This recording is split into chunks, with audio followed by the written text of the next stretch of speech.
Hi, this is Eva. I'm going to keep going down on our list. So, there was, of the ancient gods, well, they're not gods, they're demonic gods, I guess you could call them that. The main ones were from the Mesopotamia area, which I think is Iran or Iraq. So, those would include Osmodeus, which, well, Asmodeus was actually the Hebrew devil of sex, and if there was any same-sex unions, um, Asmodeus was like reigned over the men to men, and Leviathan ruled over women to women.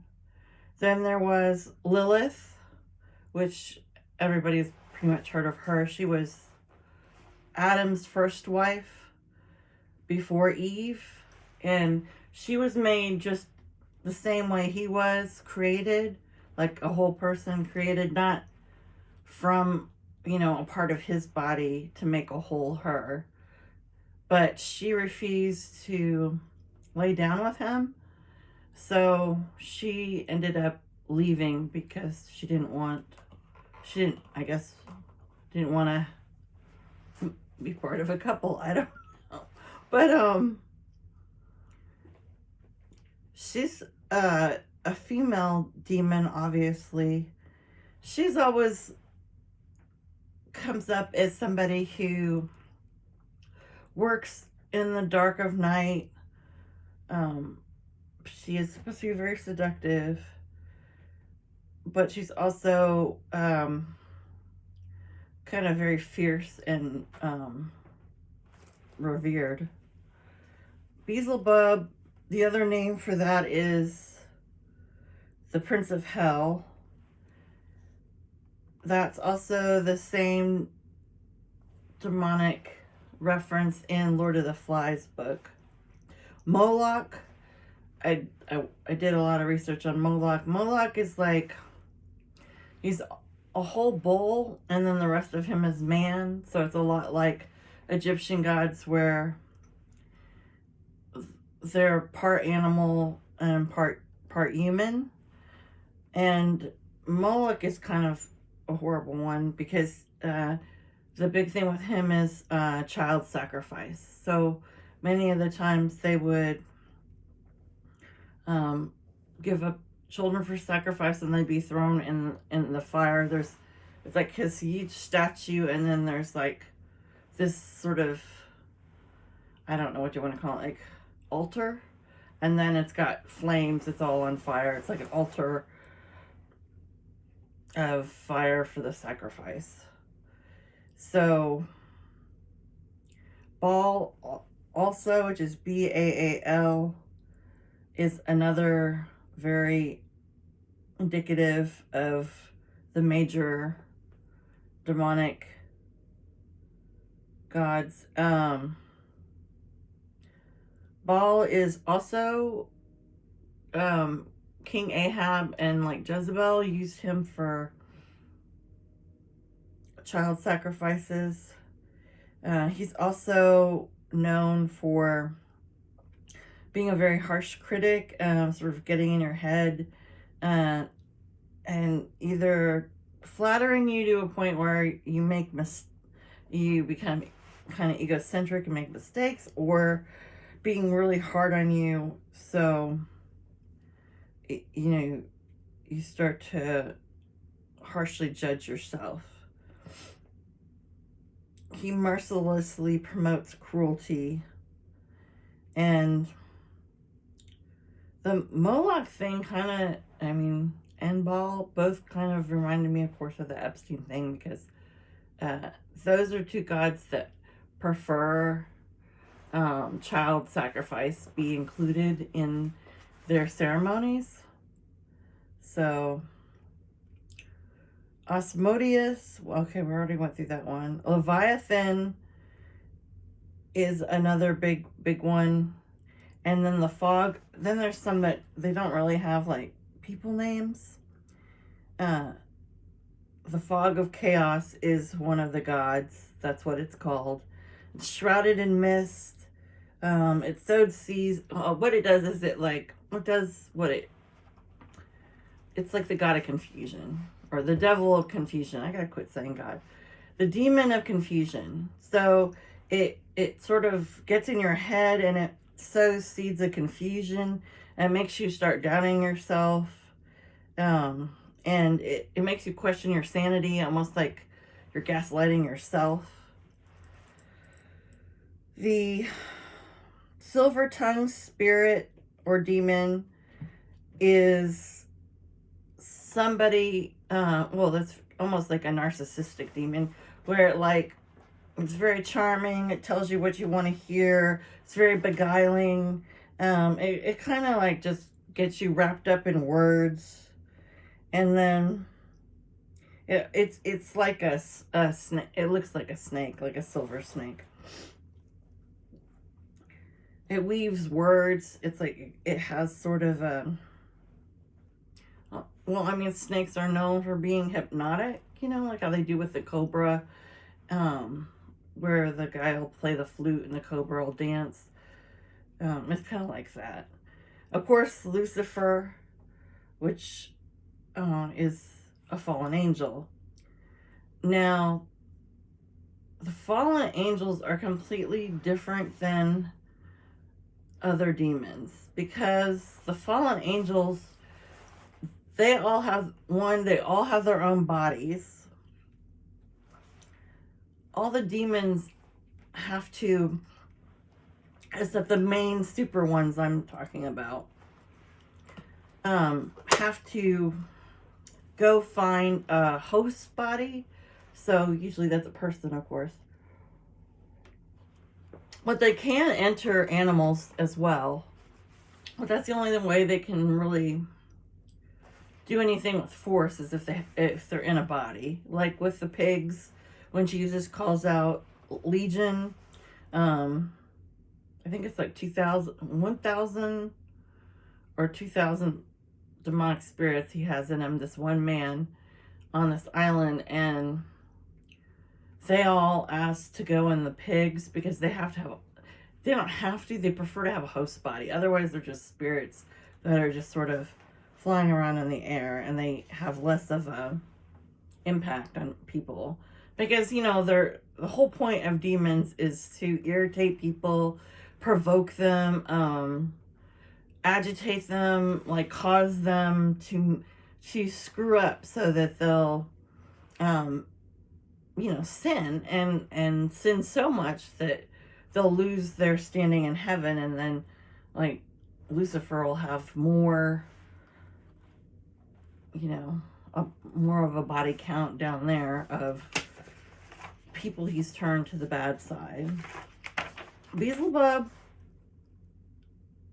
also can get you, so you start to ruminate, you're uncertain, you start to question yourself.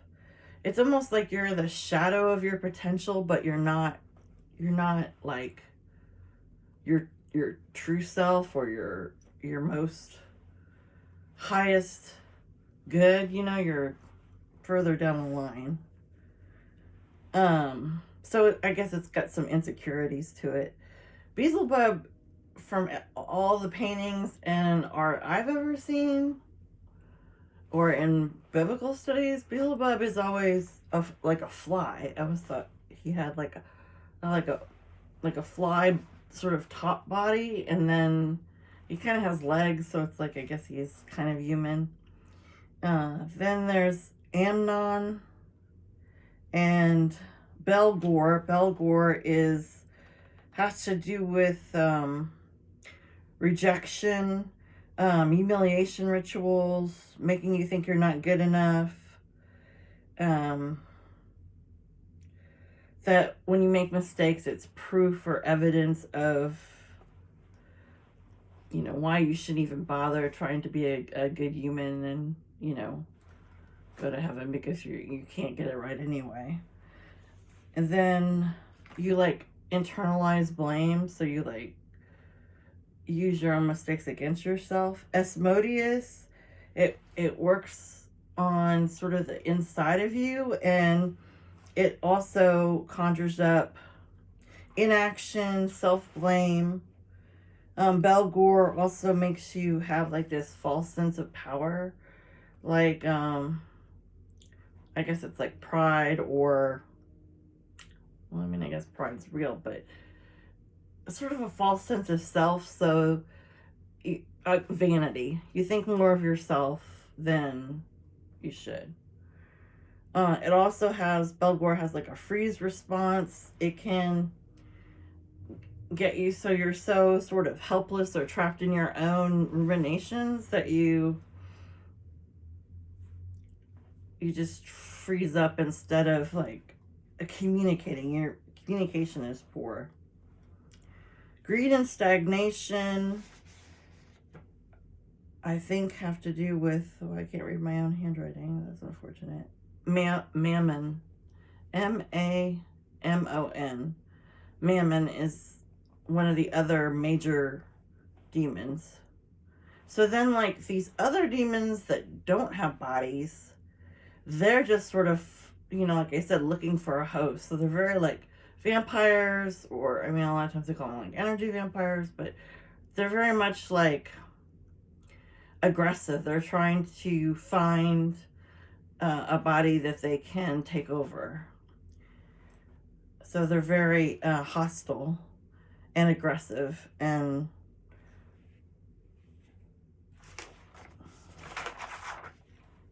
Leviathan is all about mental pain. There's one called Boogie with a hoodie. I don't know what that is. Queen Nausea. I don't know about that. The main thing about the floating spirits or floating demons, the bodiless ones, is basically how they came to be is like when the fallen angels came down. The fallen angels, what happened? There were fallen angels had sex with human women, and then they produced children called the Neoliphin. They're like kind of like apparition. They're like these big, like hairy, like tall, skinny kind of giants. They're really hideous, honestly, and they're very violent, and they'll just eat anything. And what ended up happening is they had bodies when they were born, and they were allowed to roam the earth in like those kind of forms. Honestly, they look like, I don't know, zombie Vikings. They're very distinct. But something happens and all of their bodies are taken away. I guess it's like evolution, or oh, I know, it's Noah's flood. I think they drown. Yeah, that's it. And then they don't have bodies so they're all looking, like I said, for a host. But that's really important, is if it's a fallen angel, because 1/3 of the angels joined Lucifer and ended up in hell. But they ended up, because they followed Lucifer for some reason, they got chained up in hell. Like, I guess some of them must have come out, because obviously they were with human women. So I don't know how that all happened. Let's see, what else can I say about these? Oh,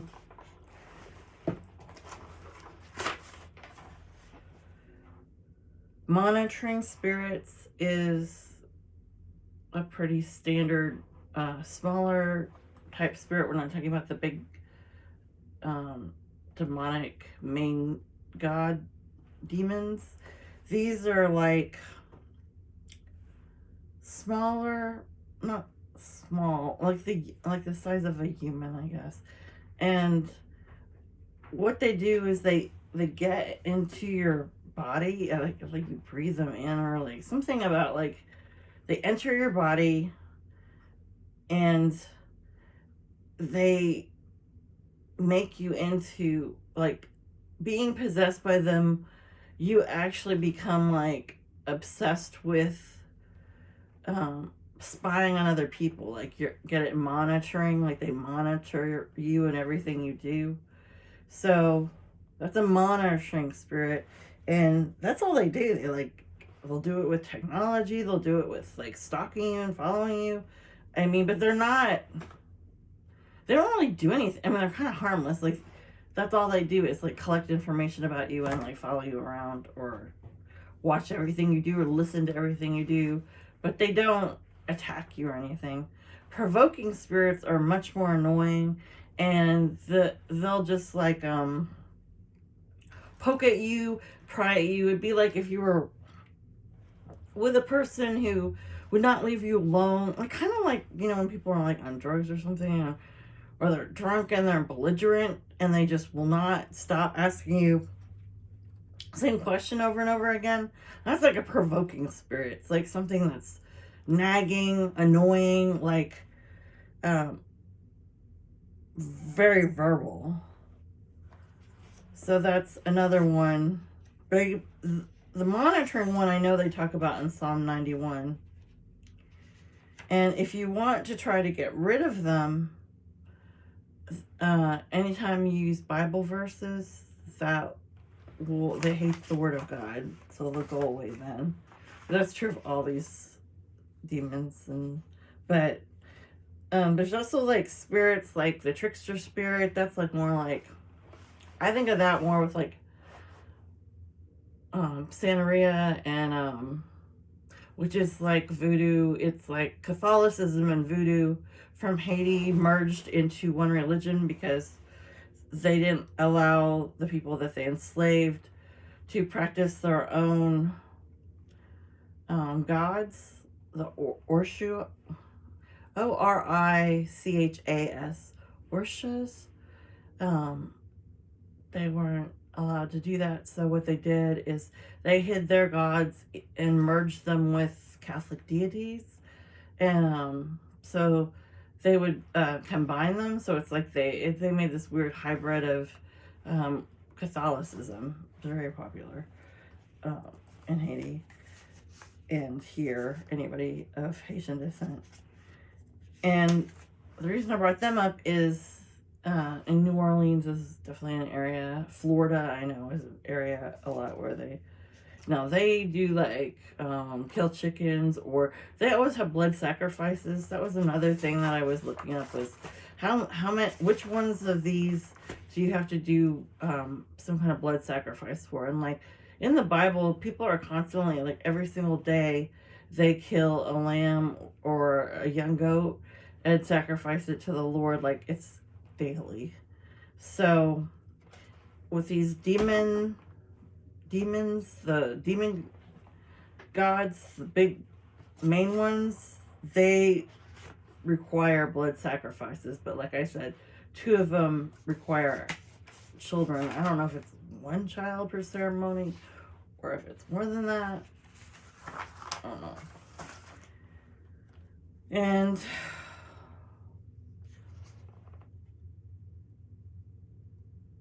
let's see. Legion, I've already talked about. That's means many spirits. The Legion, which is not to get mixed up with Leviathan. Leviathan and Jezebel, I think, are the most popular, like especially in churches, like and like sexually. And then like I think I talked about before that incubus and succubus demons. Succubus is kind of ugly looking, but it looks like a little like troll or something. It's nasty. And then it gets into you, and it tries to make your dreams so that you have like real sexual dreams, and you like are really drawn to it, or drawn to that spirit of, being very promiscuous. So the incubus is the male one, and that of course goes and tries to bed women, and the other one beds men. So I'm assuming like the incubus would also be like if it was a gay male couple, or I don't, the succubus maybe would be like female and female, I'm not sure. So those are like, if I have anything else, those are the main, oh no, other countries. Yeah, the succubus, they're very into seducing you in your sleep, and they also can be the ones responsible for sleep paralysis. If a demon makes you, attacks you in your sleep, because they often try to get you in your sleep. They are talked about in the Quran, Islamic. They call them jinn, Jinn. They're like smokeless, like bodiless figures, almost like a poltergeist type thing, and they'll try to again find somebody to enter and take over their personality, take over their being, and then you would have to go have an exorcism. Like here with Catholicism, they actually have priests who actually just do exorcisms, and I watched some of footage from it. It was actually really fascinating, but it's like you can hear like the woman talking like with her own voice, but barely, and then you can hear like this, I don't know, really creepy, like deep rich male voice, and that's like the demon who's taken over her body, and like the priest is trying to get it to come out of her. And then he asks her like he asks the demon if it's like basically like if it's intergenerational, like did it move? Because that's the thing about some of these entities, they'll just go through the bloodline. So like if your grandma dies, then if she had a demon in her, it'll come invade the mom or the daughter. Like it has to keep it, since it has no body, like it'll stay in the family line and continually populate that bloodline. So it'll always be the same type of spirit. There's one called, I hope I get this right, Abyzu, Abzu, and it's a female, and it's really nasty. It's responsible for like miscarriages, infant mortality, if anyone has infertility, or it'll go around and steal your baby because it itself can't have children but has the desire to. The jinns, from Islam, they look more like a small genie, like they're also small. And then Solomon, who was in the Bible, like King Solomon, who asked for wisdom, like I think he has, I can't remember, 300 wives, or he's got something crazy, like 700 women in his harem, I don't know. But of all those, some of them are foreign, which is not what God wanted, but that's what he did anyway. And because of that, he ends up having all these false gods sort of put up.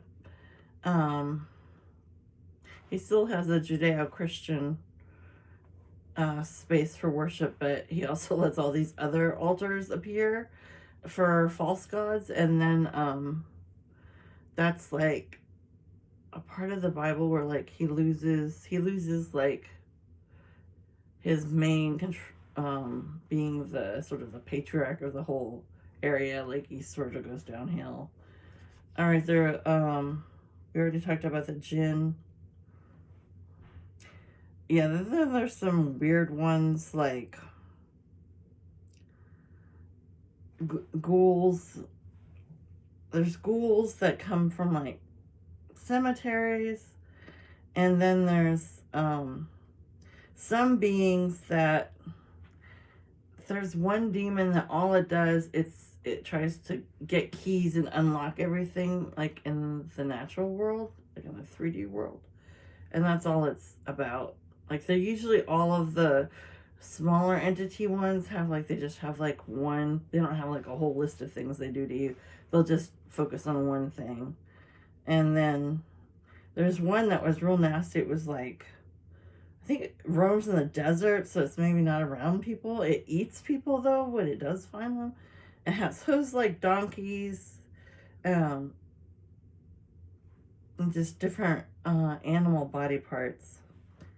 But that's from like way back when. This biblical times. The spirit of Python. If you have the spirit of Python in you, it's like it restricts you. It sort of makes you like I guess like not. It crushes your spirit, so you end up with like kind of a dumb spirit, and you can't really think for yourself. And it's a used for divination. So, and there's also another one called the spirit of infirmary, which all it does is give you illnesses and diseases. I think that I got through them all. Make sure. There's so many. It's like it's insane how much they have. This was just talking about there were some from a Korean type demons, and yeah, I pretty much went over all that. All right, well, those are the main ones, and the fallen angels are supposed to go to Judgment Day, and that's when they'll be decided if they get to re-enter heaven or if they're doomed to stay in hell.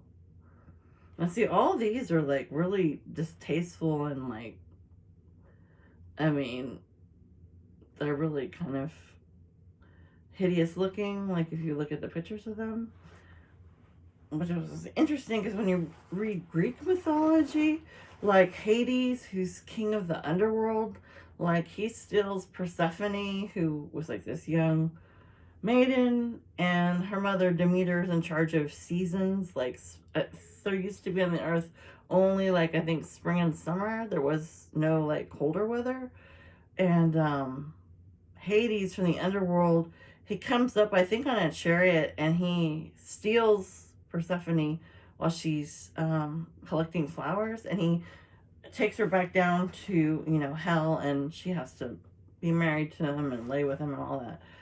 And then her mother throws a big fit about it and is allowed to keep her daughter for 6 months above ground, and then 6 months she has to stay in hell because she eats like a persimmon or something, and like there's some rule that if you eat a piece of fruit from hell, then you're locked in. You have to stay there. So there's a lot of visitors to hell. I do know that like Jesus was after his resurrection, he went down to hell for 3 days. There's different. I want to say. John the Baptist. I don't know if that's right. Or maybe it was Elijah. Some other, like, one of God's prophets went down there for something, but didn't end up staying there. But my whole point of this is Hades, even though he did kidnap her, and there's, like, one sculpture where it looks like she's terribly frightened. And that's how winter and fall are created, because Demeter, Persephone's mom, she's so upset when she loses her daughter that she cries so much that she doesn't do her planting of flowers or whatever she's supposed to do in the summer. Um, she doesn't do her duties, so everything on the planet goes like to sleep and stops its cycles of life. So that's when fall and winter are born because of Demeter and her daughter. Um, but my whole point was that Hades is like, even though he does, like I said, take advantage of her, he ends up being a good husband, and he's actually, uh, he's more well behaved than the gods in Olympus. Like, Zeus is always outrageous. I mean, most of them they're not very likable, I don't think. Like Hera. Yeah, they're not. Athena, I think it's Athena, yeah, is the one who curses Medusa, and because she was raped in Athena's temple or something, and I guess that was Athena's man, but he chose to do that. Like, um, he tricked her. She didn't want to go in there with him. Um, so it was like a real rape. So, um, she's cursed and turned into Medusa. That's how Medusa comes to be. Because of a jealous wife. She's turns into, like the snake with the heads, and then she actually, Perseus, later in the mythology, he has a shield and it's shiny, so it acts like a mirror. And so what he finally does, he cuts off Medusa's head, and he uses it when he's fighting to like have the men he's fighting like look at her face with the snakes and stuff, and like they turn into stone. And then at the very end, he uses the shield so Medusa actually sees her own reflection, and she turns herself into stone. So I think she just ends up being like a stone statue or something. Okay, anyway, I think I'm definitely up on time. So, okay, I'm going to stop here. Thanks.